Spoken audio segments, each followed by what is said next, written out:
Microphone check 1 2. I go by the name of DJ B Moss, man. I'm here in Moss Studios, and we have another artist in the building today. Ladies and gentlemen, welcome Shiva Soullit. Did I say it right? Yeah, Shiva Soullit. Soullit. So, talk to me about the name, because I almost fucked it up. It's all good. Shiva, well, a lot of people know Shiva's a Hindu god. When I was going through my spiritual journey, it was just kind of a name that was given to me. Shiva's basically the balance between femininity and masculinity. Right. And also, Shiva has destructive energy, so I'm kind of known to have a lot of destructive energy. Hey, do me a favor, because I want to make sure we hear everything correctly. Make sure the mic is like close enough to you. Got you. Yeah, so we can hear everything you try to say. You know, so basically, yeah. Shiva has destroyer energy, destructive energy, right. And I don't know, a lot of my friends say that about me, so that's kind of why I took the name on. So how long you been doing music? I've been doing music since elementary school, but professionally, I say the last 4 years. Word, so pretty much since COVID. Yeah. Did COVID have like a reason why you had to do music? Why you wanted to do? No, not really. It just kind of pushed me more into it because of all the time and stuff like that. Right. So did it have a negative or positive effect on how your career goes? I say more so positive. I was really able to get in the lab and just find myself more so with my lyrics, my sound, and I'm still working on that, but I was able to, you know, find it more than. Where are you originally from? Dallas, Texas originally. Dallas. But go ahead. Savannah, Georgia too. Oh, for real? I'm a military brat. Yo, I was born in Savannah. What part of Savannah? I was born off Duran at the Memorial Hospital. That's crazy. I ain't gonna lie, all my people from Richmond Hill. I graduated Groves High School. That's crazy. So that's why I say Savannah's my home too. Is I found myself in Savannah. That's crazy. Okay, so what year did you? So you live here in Atlanta, or so what year did you move here? I moved here back in, I say 2013, but I've been off and on since then. Yeah. So Dallas, Savannah, Atlanta, Georgia. Explain your style of music, because that's a lot of different areas that you don't hit so far. What's your style? I'm like, see, I've been all over the world. Me being a military brat, Germany has been left out of there. Oh, where? Okay. So I have influences from everywhere, pop cultures, European cultures, but my main influence is rock, R&B, 90s R&B to be exact, and wow. hip-hop. Wow. Yeah. So all right, so let's do a rewind on everything. So you don't been everywhere being a military brat. So that means you don't have a lot of positive. Well, you don't. Not gonna say positive. You had a lot of different types of influences in music. Has it been anything that you were like, I don't know if I want to try doing this kind of music or not? Damn, that's a good ass question. I'm not even that type of artist. Like, I've been in a room with heavy metal artists. Right. I've been in a room with country artists. I've been in a room with all kinds of different. Even when I interned, it was mostly with pop. People who've worked with Taylor Swift. Oh, wow. Katy Perry. Yeah, so I just love good music. You feel me? For sure. Yeah. So your style now is pretty much all genres, or like if you had to, if a label exec come up to you, be like, yo, what is it? Like what's your go-to that you know, like this the song that I would want to sign you off, or a label would want to sign you off of? Yeah, the real me is all of that. But when it come down to the labels and marketing and all of that stuff, more so of an alternative artist. We package rap, R&B, and rock. That's dope. That's dope as hell. So, as far as you've been doing music, how has your family like been influenced? Are they more so positive, like supporting you, or are they more so like, I don't know, you should try to do something else? I mean, of course, it always starts out like that, especially when nobody from your family has had success in it. And I just feel like they had good intentions behind it. When I was younger, I didn't really think that. Right. So I say it was more so, I don't know, I want you to do something better with yourself. But now that they're starting to see results, it's more so supportive now, and I'm thankful for that. So. You think in the social media world that we live in now, you think it's easier for artists to get on or harder for artists to stay on? Stay. Why is that? You don't need much to get on. You never know what can get you on nowadays. True. I could take this bottle and throw it over there and break it, and that can get me on. But it's not going to keep me on. You feel me? That's so it's different now. It's definitely different. What are some of, we was just talking about this as you walked in, like what are some of the negative things that you had so far that happened in music? Dang, man, I've been trying to stay away from the negative. But since you asked, my style, the way I looked, you know, this is a man-operated industry. For sure. And I really had to work my way into making men understand, no, I don't want to be you. You know, I want to work with you. No, I don't want to fuck you, but I respect you. I listen to you, you know, and my strengths and your strengths, let's just put them together and make this bread. But it seems like a lot of the times when I try to build relationships with people, it's always some, can I cuss? It's always some fuck shit to come with it. You ever had a situation where, because being a person in the industry, you ever had a situation where men act like they want to help you, but didn't have like different kind of motives, ulterior motives? Yes, you know and I'm kind of going through that, you know, right? We ain't gonna speak too much on it, sure. but yeah.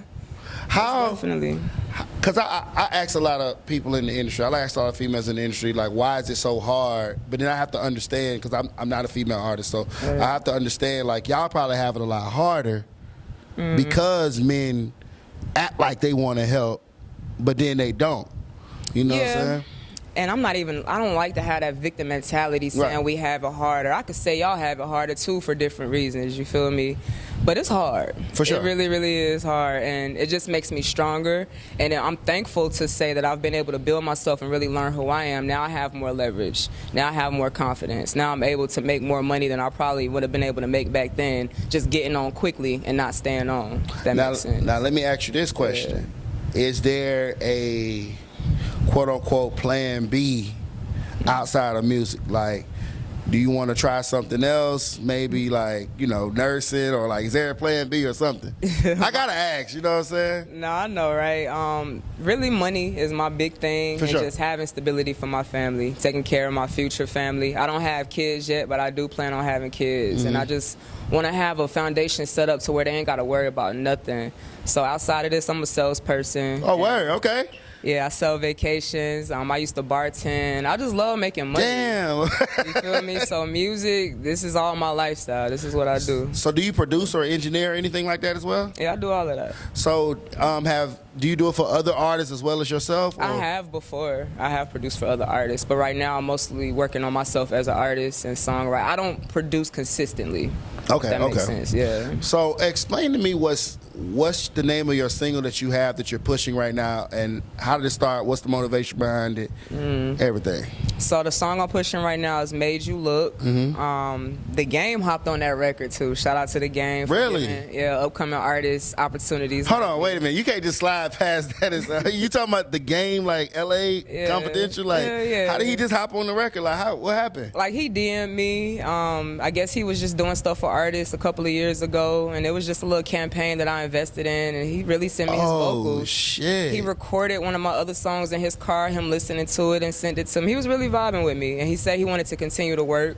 But back then, I'm not gonna lie, I didn't have the budget. So For sure. yeah, he still showed love for what I could. Wow. So the record you pushing is with him. He hopped on. He's on the intro. He's like, the first voice you hear on the record is The Game. That's dope as hell. Has there been any other artists, like mainstream artists, that reached out to you or that you work with yet? Yeah. I'm gonna keep that a secret. Okay. Yeah, because it's a big legend too, and I haven't yet. put the song out. Okay, so that makes sense. It's a big, we'll talk about that off camera. big Like legend that. I get it. All right. So, is there anybody that you want to work with that you haven't worked with yet? For sure. For sure. You want me to say it, huh? I mean, why not? Get it sexy. Get it sexy. Now, for real, I definitely would love to work with Sexy Red. I don't care what people think about her, man. I love Sexy She like Red. a little sister, for real, for real.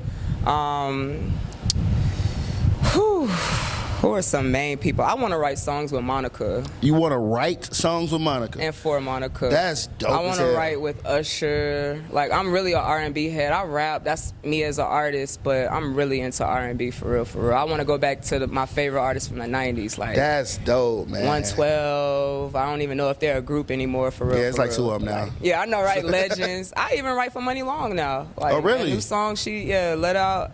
That's one of my favorite songs. Rappers, off the top of my head, there's a lot of people I vibe with. Travis, Lotto, of course. Of course, yeah. Who else? I'm gonna just keep it right there for now. It's a lot of others, but no, it's nothing wrong. Glorilla. I vibe Oh with yeah, her shout out to too. Glow, man. Hell yeah. Like, so I love how we're in the industry to where like anything can happen online. You know what I'm saying? Has there been like a situation where you had like your wow moment? You like, wow, like I can't believe this just happened. Yeah, when The Game posted a video of him playing my song in his car and saying my name, that was a big wow moment for me. Also, I opened up for Jacquees earlier this year or last year, on his tour. And that was a big wow moment for me. Was that here in Atlanta? It was in Macon. He Macon, did okay. tour here in Atlanta too, but we went to the Macon Performing Arts Center. That's where his concert was at down there. Dang. That was a huge wow moment for me. And I have one more. I put out a song by myself back in 2017, 2018 through Universal Music. And I paid for some, radio time or whatever, but it streamed on the BDS radio charts. It's number 2. So What? it charted. Yeah, I just That's invested awesome. a little That's bit. awesome. Yeah. Have there ever been a situation where, like, because I know mentally, it's hard being an artist. You know what I'm saying? It really messes with you mentally. Has there ever been a time where you like, I don't know if I want to do this anymore? And if so, like, how did you get out of that? I keep those times to myself because I feel like it's already a lot of people that want to see me get to that point. But yeah, it definitely does happen, y'all. You just feel like everything's against you. Your family, even people in your corner sometimes, like especially when you feel like you can't communicate properly or people don't understand you. I have those moments, but like I said, I like to keep them to myself. No, it's cool. Look, I call myself the Black Dr. Phil. Yeah, no, I feel you. I feel you. I say that on social media because I try to get artists to open up when I'm doing interviews. Mind you, I don't write nothing down. I go off the vibe that I have with the person I'm interviewing. So like when we talk, it's more so like I'm more so trying to connect with you versus just asking you. Oh, let me ask a question I already written down. You know what I'm saying? Nah, so that's how I am, and more so too. Like I love an artist's story. I love anybody who has like, okay, yo, this person got a crazy story. Has there ever been like a crazy situation where you had like because everybody got fans. You ever had a crazy situation where a fan told you or somebody that really admired your music told you like, wow, like this song really changed what I had going on? Or like what's the something crazy or somebody ever told you about your music? Yeah, it's actually an unreleased song. Shout out to one of my close friends, Gabby. She's a songwriter as well, but we was just in the car listening to one of my songs, Lufthansa. That's the name of it. Maybe the people will hear it one day, but we just vibing to it, and she just like, oh my gosh, Shiva, I love this fucking record. This is speaking my whole life. She just started crying. Not many people, you know what I'm saying, will really tell you that's how they feel about your music. So I'm not gonna lie, that was a big moment for me to hear her say that. Wow. Every time she hears that record, she tells me it brings tears to her eyes too. That's dope as hell. Has there ever been a situation in the city that you, my bad. No, you good. Let me do my question. Has there ever been a city that you always wanted to perform in that you never performed in yet? My hometown, Dallas, Texas. You haven't performed in Dallas yet? No. Man, put her on my Dallas show if you can, man. I got you, man. I do a lot of shows all over, man. Like, don't judge me, y'all. No. It's cool. It's cool. Cause like when I go to Dallas, I always get Dallas in Fort Worth. Fort Worth, yeah. Like, people be from Fort Worth and they be from Dallas. They like, nah, you gotta say you from Fort Worth. You Fort Worth. Facts. I'm like, I thought it was all the same. Nah, because they got it written like that, but it's not. Nah, that's cool. So like as of right now, what keeps you going as an artist? What keeps you like staying in a positive mindset with so much negativity that's going on, as you mentioned earlier? What keeps you positive? My why, like I said, is my family. Right. Of course, want to have children, and I'm working to have children For too. sure. So, with that coming into my life, I want to be able to provide a life that I didn't have, that my mom didn't have, and that means a lot. That's what keeps me going every day. And also, of course, my fiance. So. Congrats. All right. So, I would like to ask you, instead of 3 to 5 years, 3 to 5 months from now, where do you see yourself as an artist? In 3 to 5 months as an artist? Yeah. FM radio. FM radio? Yeah. Okay. And people knowing me locally in Atlanta. Do you have a process on how to get that? Because I know that's not an easy task. Just get your record on FM. Right. There's a lot of street work, and we're currently in the process of that right now. But also, it's the rollout plan and knowing the right DJs, establishing the right relationships. We have certain DJs in our network right now. True. Now the budget is the problem, but if you build a certain relationship, it's it's ways around. It's ways around everything. Yeah. I'm glad you said that about the. Oh, my bad. Nah. Is that for show coming? Okay. It's an FM show coming. All right, that's my manager over there, y'all. She always give me the So I do want to ask you this question. You mentioned DJs. There is a disconnect between the artists and the DJs.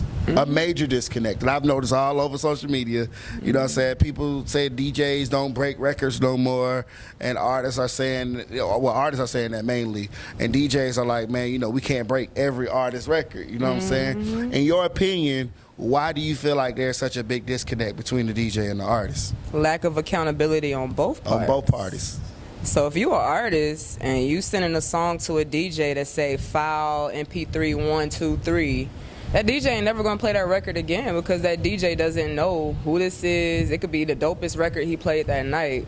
But one, we gotta be responsible of. I'm guilty of this too. You know, titling our songs the right way, making sure our songs are mixed and mastered properly. That way, when it's playing in the club, he ain't gotta play with the levels and stuff like that, and he can mix it right in with songs that's already out.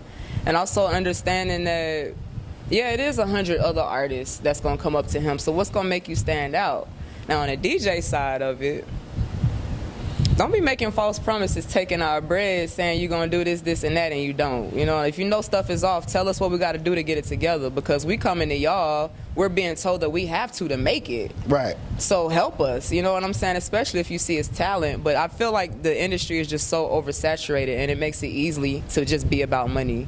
So like I say, it's just a lack of accountability on both parts. That's true. I'm going to actually take that clip, and I'm going to make sure I say because people don't really understand. It really is a real big disconnect between the artists and the DJs. And even worse, it's a disconnect between the DJs and the managers, the club owners, because what artists don't know, a lot of times we can't even play the records inside certain clubs if the club is up here and we play your record and no one knows it and it goes here, and then the club owner gonna be like, yo, what the fuck you doing? You know what I'm saying? So then that's on the DJ to not make promises that, you know, I'm gonna have your song in rotation. Right. Or if you're gonna make that promise, your song is gonna be in rotation at these nights at this club. That way the artist can pop out and get content. Exactly. You know? That's a good business transaction to me, but exactly. It's not always like that. People don't. I'm a DJ, but I understand from both sides. I deal with artists and I deal with club owners, and I'm a DJ, so it's like I get the gist of everything. Yeah. So being an artist right now, you told me your 3 to 5 month goal. You kind of told me what your 3 to 5 year goals is. You told me what you didn't want. I mean, I ain't gonna say didn't want. You told me what your plan B was. Is there anything that you want to share that I don't know about you? Let's see. You play the instruments? Well, nah. Let me think of something that's more interesting. What's something different, like nowhere, like I know, you just, right? Huh? Yeah. I mean, I've been in the Army. I've been in Iraq. I built. Oh, for real? That's dope. I spent a lot of my childhood in YDC in the system, group homes. Like it's a lot, but no, I mean, see, the thing about it is that, speaking of that, I'm glad you said that, because people don't understand. Like, a lot of times we don't always have we don't always have the greatest background. Right. You know what I'm saying? But you saying that, somebody's watching this, they be like, yo, I remember when I went through this shit too. Let me tune in to what she got going on. You know what I'm saying? Because you might just get a new fan just by saying that right there and explaining your story. Hell yeah. So I didn't have the best relationship with my mom growing up. I guess I'll go there because that means a lot. Now, thankfully, we do have a good relationship because that was my grandmother's dying wish. But we were just at odds growing up. She didn't really care for my sexuality. I was a rebel. I felt like I was a good kid, and because I asked to do something that, you know, I should be able to do it, but sometimes she would tell me no, and I still go out and do it. Like, go out and hang with my friends, you Rebel know. Child. Yeah. And in the state of Georgia and Savannah, when you break the curfew, that's breaking the law. So when it happens a certain amount of times, you can get placed on probation, and when you break probation, you can get locked up for the dumbest stuff. Damn. This down in Savannah. Carl Griffin Drive, that's the jail, that's the YDC, very familiar. That's shit, like my I did not know that. Yeah. Carl Griffin, okay, you know, Highway 16. Yeah. Dang, I don't even remember the exits. I ain't even finna get to lying. Yeah, my mind just went blank on that. But if you ever hear anybody say Carl Griffin Drive, Quando Rondo was there.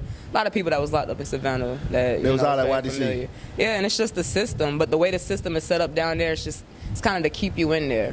My mom lived out in the suburbs, but I'm spending most of my time in the system. I'm in group homes. I'm in these detention programs, boot camp programs, all because me and my mom didn't really see eye to eye. Right. Now, when I was younger, I used to just blame it on my mom and say, oh, yeah, my mom didn't like me growing up, and that's the reason why my life is like this now. But now that I'm a little older, not ashamed of age, right. I just grown the wisdom to take accountability for my own life. Once you do that, your life gonna go up. For sure. And it can be so much more beautiful, no matter what you've been through. Your situation could be worse, but you gotta take accountability for everything you've been through first. That's 100%. You blame it on everybody else. You can blame it on the system. You can blame it on your mom, blame it on the government, your mom, your husband, your wife, whatever. You can blame it on everybody, but you gotta take full accountability, or you're never gonna be happy with yourself for real. For real. Wow. Yeah. What was the turning point? My turning point, it took me a long time. I ain't even gonna hold you. My turning point really wasn't, I say 2019. Wow, that's a few years ago. That wasn't that long ago. Yeah, it took me a long time to yeah. really get through it, because for a long time I was telling myself I forgive my mom, but I really didn't. Like, when you face your demons in your relationships with people, your relationships with your significant others, that's when you really face yourself. And the things that I was facing, I realized there was a lot of stuff I hadn't healed. So I was able to spend a lot of time single to myself. That's where my name Shiva, the spiritual name, came from. And yeah, I ain't gonna say I got it all together. I'm a student at Life for Life, but I'm a lot better than I was. Well, I appreciate that. That's what I like to hear right there, Shiva. Thank you so much. I need you to say your social medias for the camera one time, if you don't mind. Sure. It's at Shiva Soullit, and that's not with the B. It's with the V, SHIVA, Soul, SOULLIT, Soullit. Shiva Soullit, everybody. Thank you so much, Shiva. We in my studios, y'all. Let's go. Let's get it.